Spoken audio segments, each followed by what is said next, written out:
At our school, all students are included in all programs.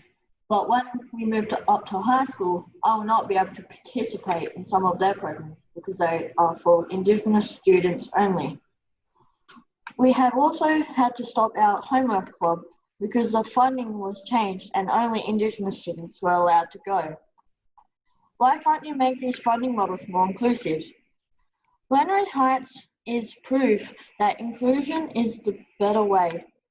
Look, it's a really great question. I think one of the challenges that we have, and I promise I'm not going to sound like a politician, or I'll try not to, and talk about funding, but there is a lot of funding that goes to schools to help run different programs, and there is a lot of opportunities for principals and the school leaders to think about how they're going to best support their students with that money that they get. And a lot of it they can decide locally how they want to do it. We as a government kind of don't say you have to do this or you have to do that. I think obviously at your school that you're at now, at Glenroi Heights, you do a lot with all students, which is fantastic. I don't know the specifics of that actual high school in terms of their funding and what might have happened with the homework club. And I agree with you in principle around everything that you can do that is inclusive is really important.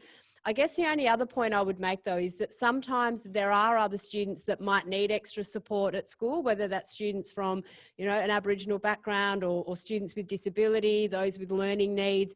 And sometimes we do have programs that come in to provide extra support where we know that it's needed for certain groups of students. And it's not about trying to exclude anybody else, but more give that support where it's needed, because we do know that a lot of the research and statistics show, particularly for Aboriginal students, and I was Aboriginal Affairs Minister for a couple of years as well, so this is a topic that's pretty close to my heart, is that there are sort of statistics that show that Aboriginal students are less likely to finish high school and get their HSC. There's sometimes some more challenges that they need that extra support for. So I guess rather than trying to look at it about who's missing out, sometimes it is about who needs that extra support. But like in terms of the specifics, you've got your local member sitting next to me, so I'm sure he'll talk to me about homework club at that high school in terms of their funding, and happy to chat to Phil about that. But we really try to do our best to support every student while recognising that sometimes at different stages, different groups of kids might need a little extra bit of help.